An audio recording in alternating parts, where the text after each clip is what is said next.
속에 왜 오셨습니까? 물어보시기 바랍니다. 이 추운 날씨에 왜 오셨습니까? 뭐라고 대답하실래요?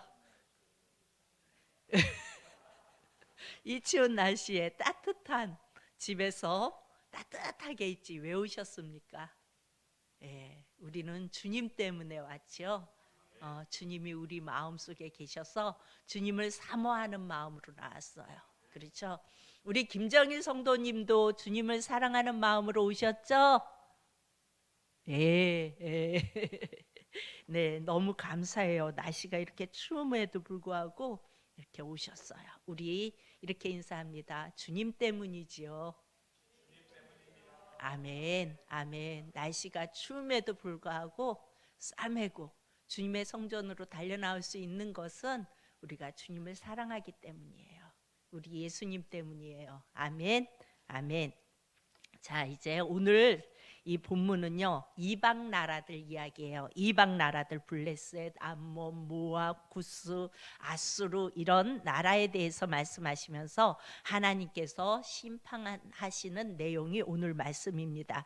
그리고 이들이 심판받아야 하는 이유도 쭉 말씀을 통해서 나열을 하고 있는데 그 이유가 8절에 정확하게 나와요. 뭐라고 말씀하시냐면 내 백성들을 그들이 조롱했대요. 그러니까 내 백성들을 그 이방 민족들이 이방 나라들이 조롱했고 괴롭혔고 그들이 교만하였기 때문에 내가 심판한다고 말씀하세요. 그러면서 또 뭐라고 말씀하시냐면 내가 때로는 그러니까 하나님의 말씀이 하나님이 말씀하시는 거예요. 내가 때로는 내 백성을 내게로 돌이키기 위해서 그러니까 이스라엘 백성들을 내게로 돌이키기 위해서 그들을 통해 그들은 누구예요? 이방 민족들 그러니까 블레셋, 암몬, 모압 이런 구스, 아수르 이들을 통해 심판하기도 하고 벌하기도 하셨대요. 그러니까 이방 민족을 이스라엘 백성들을 혼낼 때 돌아와라 정신 차려 혼낼 때 도구로 사용하셨다는 거예요. 그런데 이 이방 민족들이 어떻게 생각했냐면 마치 본인들이 그러니까 이방 민족 본인들이 힘이 있어서 그런 것처럼 착각하고 있다고 말씀하세요. 내가 너희 이방 민족들을 들어서 때로는 이스라엘을 치기도 했다. 그런데 그것은 내가 내 백성을 돌이키기 위해서 했는데 너희들이 잘나서 너희들이 힘이 있어서 너희들이 이스라엘을 이겼다고 착각하고 있다. 그래서 그런 너희들을 내가 심판하리라 라고 말씀하십니다. 하나님은 이스라엘 백성을 향한 심판도 단호하게 말씀하셨어요. 그리고 또한 이방 민족들을 향한 심판 속에서도 질투하시는 하나님. 그러니까 이방 민족임에도 불구하고 그들이 다른 것을 섬길 때에 우리 하나님은 그들이 돌이켜서 나를 바라보고 그리고 그들이 거룩해지기를 원하시는 주님의 마음을 드러내 보이시는 것을 볼 수가 있어요. 그러니까 이스라엘 백성만을 향하여 그러는 것이 아니라 하나님은 이방 민족을 향하여서도 그들이 돌이키고 하나님을 바라보기를 그래서 거룩해지기를 원하시는 주님의 마음을 오늘 말씀에 보면은 드러내 보이고 계십니다. 자, 그렇다면 여러분은 본인이 한번 생각해 보세요. 나는 이스라엘 백성일까? 아니면 이방인일까? 나는 이스라엘 백성일까? 아니면 이방인일까? 한번 생각해 보시기 바랍니다. 주님은 이 시간 주님의 눈으로 주님께서 이 시간 주님의 눈으로 나를 바라보실 때 주님이 나를 뭐로 보실까? 그리고 스스로 나는 누구라고 생각할까? 여러분 한번 점검해 보시기 바랍니다. 저는 이 말씀을 묵상하면서 나는 택한 백성이지, 그렇죠? 나는 하나님의 자녀지. 그리고 이 나쁜 이방인들, 블레셋, 구스, 아수르, 이런 모든 이방인들 뭘 말해요? 이것은 세상에서 헛된 것을 바라보며 그리고 우상을 섬기며 주님 앞에 교만한 자들, 이런 자들, 이런 자들은 언젠가는 주님이 저들을 심판하실 거야 라는 생각을 했었어요. 그리고 제 삶 속에서 그들이 막 이렇게 살아가는 것을 보면서, 그래, 저렇게 지금은 저것이 최고인 줄 알고 저렇게 살아가지. 그렇지만 언젠가 하나님의 해초리에 맞을 날이 있을 거야, 이런 생각을 했는데, 오늘 이 말씀을, 스바냐서 2장 말씀을 깊이 묵상하면 묵상할수록 꼭 그렇지만은 않을 수 있겠다는 생각이 들었어요. 왜 그랬냐면요, 여러분, 특별히 여기에 이방 민족이 모압과 암몬이 나와요. 모압과 암몬이 누구의 후손이에요? 롯의 후손이에요. 그렇죠? 그런데 롯의 두 딸은 어디에서 자라났어요? 소돔과 고모라에서 자라났어요. 그래서 그들이 자란 환경은 아버지에게 들어가서 후대를 이어나가는 것들이 그렇게 나쁜 거라는 생각을 안 했어요. 왜 그래요? 소돔과 고모라가 그랬으니까, 세상이 그랬으니까. 세상 다 그런데 뭐 나만 그런가? 그러고 살아가잖아요. 그러니까 이 롯의 딸들도 자연스럽고 당연한 거였다고요. 아버지에게 들어가서 후세를 이어갔던 것이, 그게 누구예요? 모압과 암몬이었어요. 그들의 뿌리는, 그러니까 롯의 뿌리는 하나님이 택한 백성이었어요. 분명 그렇죠. 롯은 하나님의 택한 백성이었어요. 그런데 그들이 세상을 바라보고 소돔과 고모라 속에서 그들을 바라보고 그 세상 속에서 젖어 사니까 죄악의 열매가 그들 가운데 맺어졌다는 거예요. 우리가 예수님을 믿으며 예수님 안에 살아간다고 하지만 세상 속에 젖어서 세상 속에서 흐느적거리고 그것을 바라보고 살아가면 우리에게도 똑같이 죄악의 열매가 맺어질 수밖에 없다는 거예요. 그런데 또 암몬의 후손 가운데서 누가 나와요? 놀라운 사실은요, 암몬의 후손에서 예수 그리스도가 나와요. 이건 또 뭘까? 그러니까 이방인은 무조건 심판받아, 나는 하나님의 백성이니까 괜찮아? 이게 아니란 얘기예요. 지금 암몬 후손 가운데서 룻을 기억하시죠? 나오미, 룻이 어디 후손이에요? 암몬 후손이에요. 나오미가 룻과 함께 베들레헴으로 돌아오죠. 그리고 룻이 보아스와 결혼을 하고 후세를 이어가죠. 그 후세의 혈통 속에서 누가 나와요? 예수 그리스도가 나와요.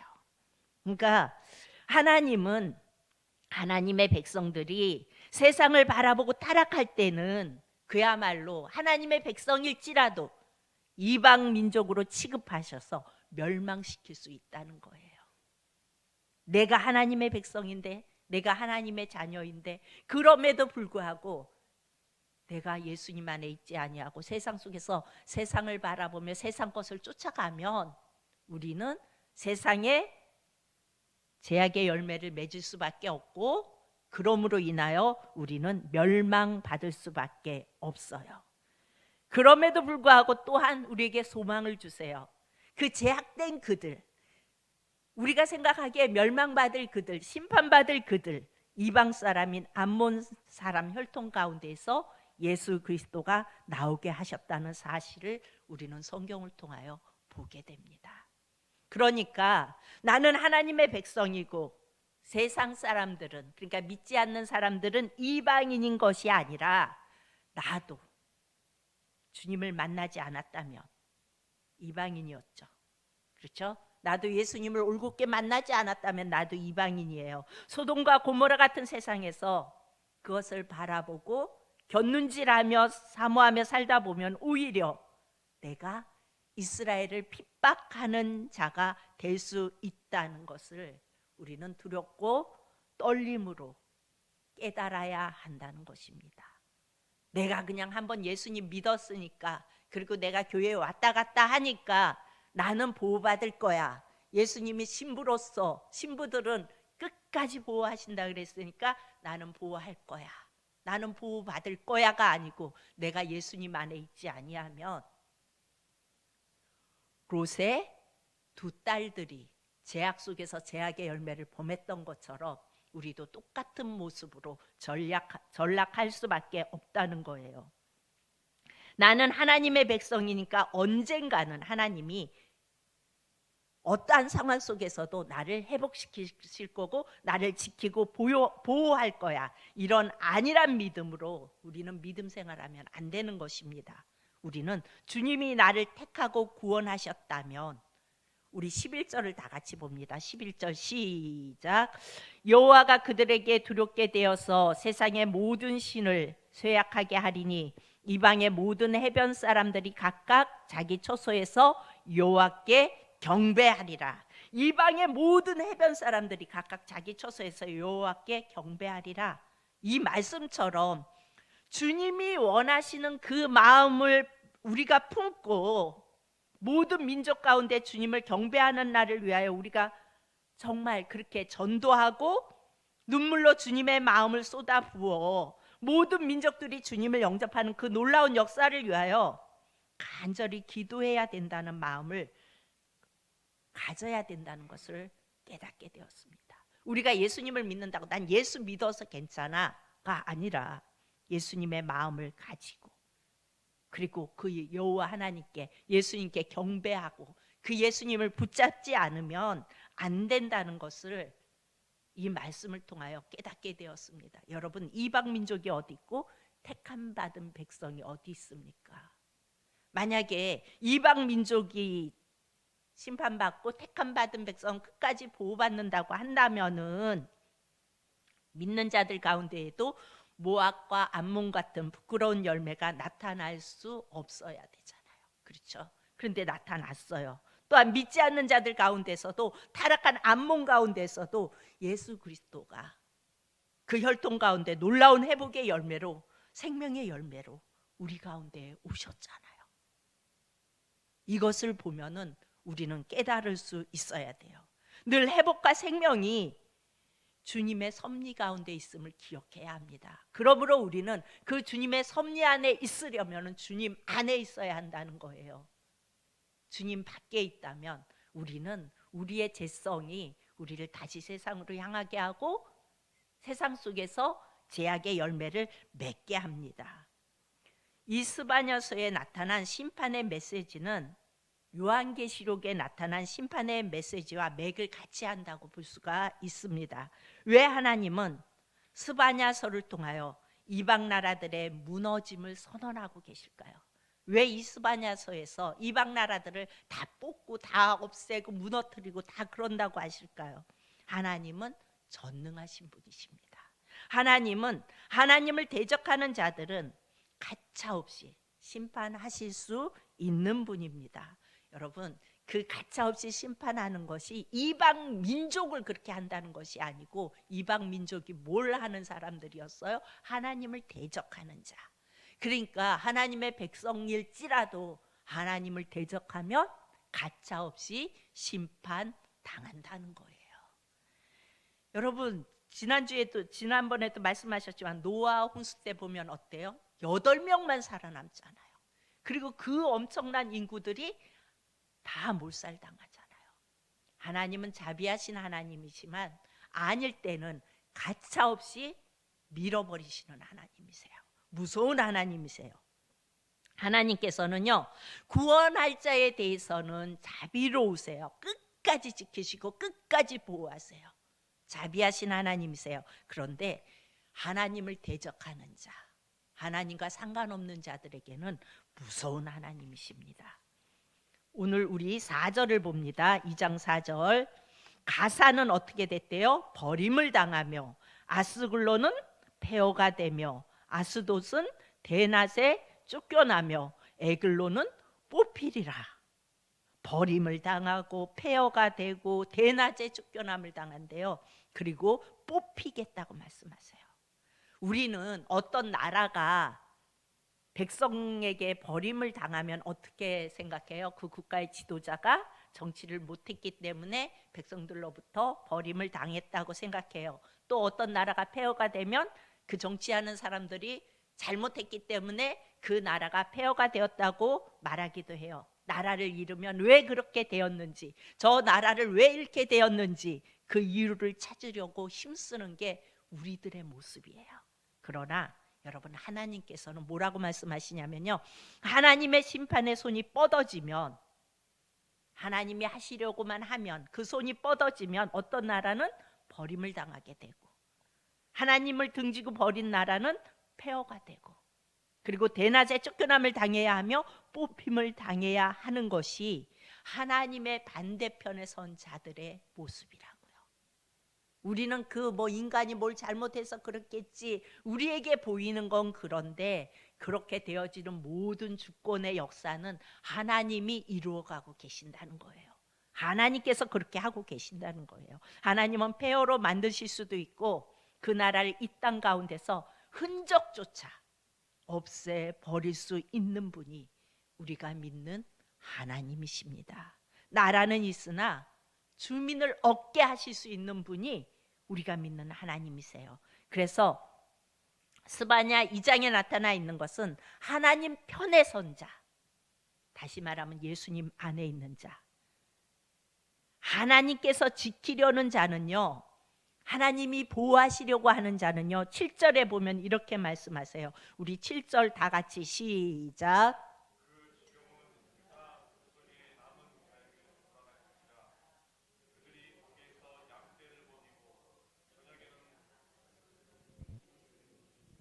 이는 그들의 하나님 여호와가 그들을 보살피사 그들이 사로잡힘을 돌이킬 것임이라. 예. 뭐라고 말씀? 그 지경은 유다족 속의 남은 자에게 돌아갈지라. 그들이 거기에서 양떼를 먹이고 저녁에는 아스글론 집들의 누우리니 이는 그들의 하나님 여호와가 그들을 보살피사 그들이 사로잡힘을 돌이킬 것입니다. 여러분, 무슨 말씀이에요? 이 말씀이 지금 하나님께서는요, 그 지경을 유다족 속의 남은 자에게 돌아갈지라. 하나님은 모든 자들을 그냥 심판하시는 것이 아니라 하나님이 구원할 자들은, 그러니까 하나님의 백성들은, 예수 그리스도 안에 있는 자들은 어떻게 하신대요? 나라가 망하더라도 그 모든 땅을 그들에게 상속해 주신다는 거예요. 그리고 양떼를 먹일 수 있게 해 주신다는 거예요. 뿌리 뽑힌 그 나라에서, 뿌리째 뽑힌 그 나라에서 하나님의 백성들은, 예수 안에 있는 자들은 쉼을 얻게 해 주시겠다고 말씀하시는 거예요. 하나님 편에 선 자들은 하나님께서 지극히 보호해 주시고 그의 길 가운데 범사에 이끌어 주신다는 하나님의 자비로운 모습을 보여주시지만, 하나님이 없다고 한 자들, 하나님과 상관없는 자들, 그들에게는 그 심판이 매섭게 쏟아진다는 것을 말씀을 통해 분명하게 보여주고 계십니다. 여러분, 애굽의 10가지 재앙을 내릴 때에도 어땠어요, 여러분? 히브리인들이 사는 지역, 그러니까 이스라엘 백성들이 사는 지역은, 하나님이, 다시 말해서 하나님이 보호하고자 하는 그 지역은 아무런 피해가 없었어요. 우박이 떨어지는데, 들에서 우박이 떨어지는데 히브리인들, 이스라엘, 그러니까 하나님이 보호하고자 하는 자들이 사는 지역에는 우박에 아무런 피해가 없었어요. 장자가 죽는 그 저주, 그때 어땠어요? 문인방에 어린 양의 피를 발랐죠. 여러분, 이것은요, 그 어린 양의 피를 바르면 그 집은 죽음의 사자가 넘어갔어요. 이것은 논리적으로 이해하려고 하면 이해되지 않는 거예요. 뭐 어린 양 잡아서 피 문인방에 발랐다고 그 집이 살아? 말도 안 되는 거잖아요. 이해할 수 없는 일이에요. 그런데 전능하신 하나님은 이해할 수 없는 그 방법을 통하여 그렇게 지켜주신다는 거예요. 여러분, 지난 주일날 우리 말씀을 통하여 예수님이 성령으로 잉태되셨죠. 우리의 생각으로 말이 안 돼요. 어떻게 그렇게 되어질 수가 있어? 우리의 어떤 상식으로 생각하면 말이 안 되죠. 그런데 하나님은 그런 방법으로 일을 이루시는 분이라고요. 우리의 머리로, 우리의 상식으로 이해 안 되는 그런 일일지라도 하나님은 하나님의 일을 이루실 때 말도 안 되는 방법을 가지고도 일을 이루세요. 성경에 나오는 전쟁들을 보세요. 말도 안 되는 방법으로 일을 이루시잖아요. 여리고성이 망치로 때려 부셔서 무너졌어요? 아니잖아요. 그 엄청난 성이 그냥 무너졌어요. 하나님이 무너지게 하시니까 그냥 무너졌어요. 하나님은, 전능하신 하나님은 그렇게 우리가 생각할 때에 이해되지 않는, 말도 안 되는 그런 거지만 하나님은 그렇게 하셔라도 하나님의 백성은 지키시고 보호하신다는 거예요. 여러분, 예수님 안에 있으면 어떠한 상황 가운데서도 보호해 주시고 평안과 믿음으로 그 길을 뚫고 갈 수 있도록 우리 하나님은 우리를 보호해 주십니다. 그러나 예수님이 마음 가운데 없으면, 여러분, 그런데 여러분 이 말씀을 들으면서 그래, 다행이다, 나는 그래도 예수 믿으니까 다행이다, 이렇게 생각하고 계시면 이것도 다시 한번 점검해 봐야 돼요. 예수님이 내 마음에 없으면 그는 그 심판의 자리에서 아무리 발버둥 치고 아무리 숨어 보려고 하고 아무리 도망쳐도 도망칠 수 없다는 거예요. 하나님의 심판의 철대에 그냥 부서질 수밖에 없다는 겁니다. 여러분, 예수 안에 있다는 게 무슨 말일까요? 예수 안에 있다는 게 예수님 편에 서서 그 예수님을 절대적으로 붙잡는 거예요. 그리고 그 예수님께 집중하는 거예요. 그리고 그 예수님이 내게 감동 주시고 내게 마음을 주실 때 그대로 순종하는 거예요. 그리고 예수님이 무엇 때문에 기뻐하는지, 무엇 때문에 슬퍼하는지, 우리 예수님이 이럴 때는 어떤 마음이실지 그걸 민감하게 느낄 수 있는 게 예수님 안에 있는 자들의 모습이에요. 그런데 예수님 밖에 있으면요, 예수 없는 자는 예수님 편에 서는 것이 중요한 게 아니에요. 예수님이 뭘 원하실까? 지금 예수님이 어떤 마음일까? 지금 이 상태, 우리의 이 모습을 보고 예수님이 어떤 마음으로 우리를 바라보고 계실까? 여기에 집중하는 것이 아니라 내 자신이 잘 되는 것에만 초점이 맞추어져요. 그것을 이루기 위해서, 내 자신이 잘 되는 것을 이루기 위해서 성경을 보고 성경을 적용합니다, 내 삶 속에. 그래서 늘 예수님은 놓치고 인생 가운데 잘 되는 걸 바라보고 그것을 붙잡으려고 쫓아가고 있는 그런 모습들을 가진 자들, 내가 아닌지 여러분 돌아보실 수 있기를 바랍니다. 우리는요, 그렇게 살으면요, 우리의 인생 가운데 심판을 겪으며 고통하는 인생을 살아갈 수밖에 없어요. 그렇게 살아가는 것까지도 좋아요. 그런데 마지막에 하나님의 심판 때는 우리는 피할 길이 없어요. 여러분의 인생 가운데 무엇이 중요합니까? 여러분들이 살아가는데 무엇이 중요합니까? 더 좋은 뭔가를 얻는 것이 중요합니까? 아니면 남들이 막 들고 다니는 막 하나에 막 몇백만 원 하는 백을 갖고 싶은 게 중요합니까? 아니면은 너무 뭐 좋은 그런 떵떵거리고 뷰 좋은 아파트에 사는 게 중요합니까? 물론 그런 것도 중요할 수 있겠죠. 그런데 이 스바냐서를 통해 여러분들이 예수님 편에 설 수 있어야 한다는 겁니다. 여러분, 내가 예수님 편에 서 있는가? 예수님 편에 서 있다면요, 교회의 모든 돌아가는 상황 속에서도 이 일을 예수님이 기뻐하실까 아닐까 늘 민감하게 느낄 수 있어야 돼요. 이 교회 공동체 안에 어떠한 일들이 있었고 어떠한 해결해야 할 문제들이 있다면 우리는 그 문제 주님이 어떻게 기뻐하실까, 어떤 거를 주님이 원하실까 생각하고 그 일들을 내가 손해본다 할지라도 그 일들을 이루어 나갈 수 있어야 돼요. 예수님 안에 있는 자들은 예수님이 어떤 마음일지를 늘 민감하게 촉각을 세우고 그것을 생각해야 합니다. 그런데 우리의 모습은 어때요?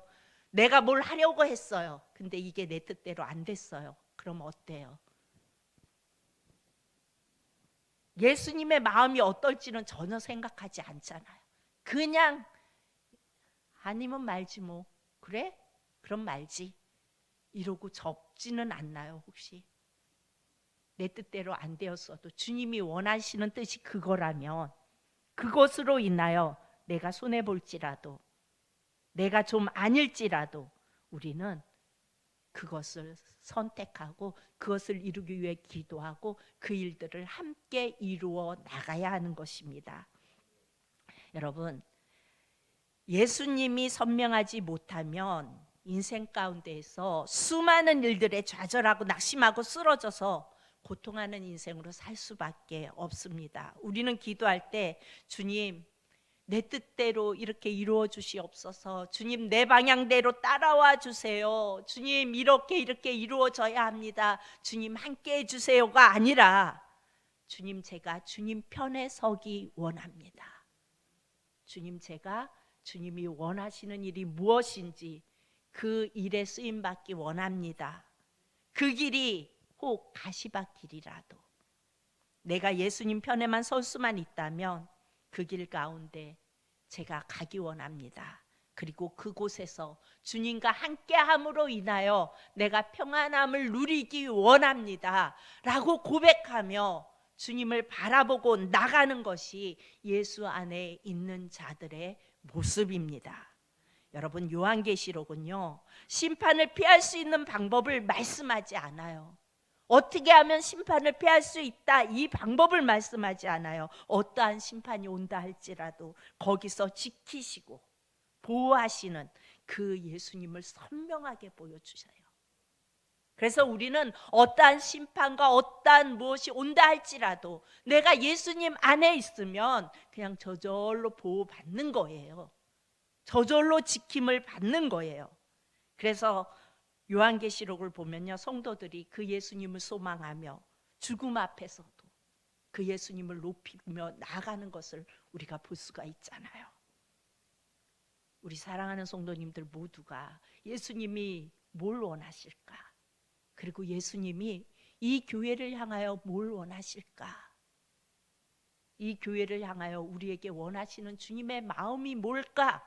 그거에 더 집중하고 그것을 위해 기도하고 그것을 위하여 우리 성도님들이 엎드릴 때 우리 주님께서는 우리에게 한 생각을 주실 것이고 우리는 그 주님이 주시는 생각으로 일을 이루어 나갈 때에 주님은 우리 교회를 더욱 복되게 하시고 예수님이 드러나는 영광스러운 교회로 세워갈 줄로 믿습니다. 이제 우리 사랑하는 성도님들 모두가 그렇게 그 예수님을 바라보며 나아갈 수 있는 저와 여러분이 될 수 있기를 축복합니다. 기도합니다.